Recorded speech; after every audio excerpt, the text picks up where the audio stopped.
The wild animals are wiser than we, in that they just follow their instincts. And if a moth mistakes a flame for the signal on which it gets a mating call and flies into the flame, so what? That just keeps the moth population down. And a moth doesn't worry. It doesn't go around buzzing around in a state of anxiety, wondering whether this mating call is the real thing or just a flame. It doesn't think consciously about the future. Well, at least we suppose this is so. Maybe it does. But we suppose that it doesn't, and therefore it isn't troubled. But the species of moths goes on and on and on, and so far as we know, it's been around for an incredibly long time, and maybe even longer than we have.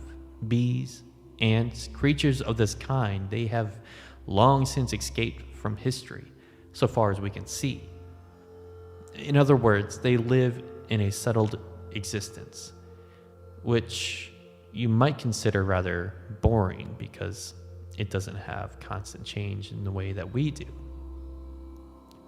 They live the same rhythm again and again and again, but because they don't bother to remember it consciously, it never gets boring. And because they don't bother to predict, they're never in a state of anxiety, and yet they survive. Now we, who look before and after and predict and are always concerned whether this generation is going to be better or worse than the one that came before, we are tormented. And we just don't realize, because of this tremendous preoccupation with time, we don't realize how beautiful we are in spite of ourselves. Because we are always on the watch out for variations in the environment which may bring about disaster.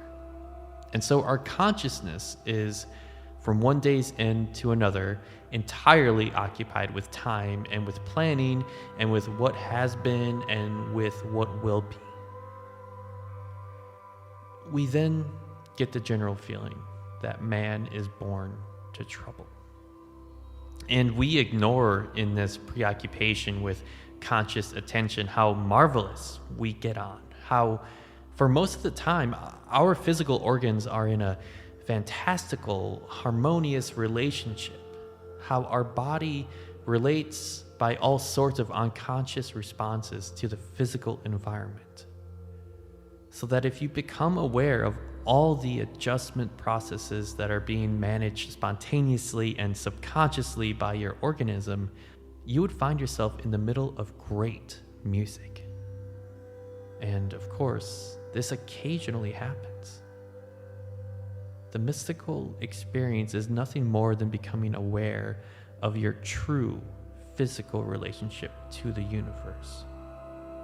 And you're amazed, thunderstruck by the feeling that underneath everything that goes on in this world, the fundamental thing is a state of unbelievable bliss. Well, why not? Why else would there be anything happening? Because if the game isn't worth the candle, if the universe is basically nothing but a tormented struggle, why have one? Hasn't it ever struck you that it would be much simpler not to have any existence? It would require no effort. There would be no problems. So why is there anything going on? Let me say not why, but how is there anything going on? Because if it's all fundamentally a drag, I just don't see any reason for its being.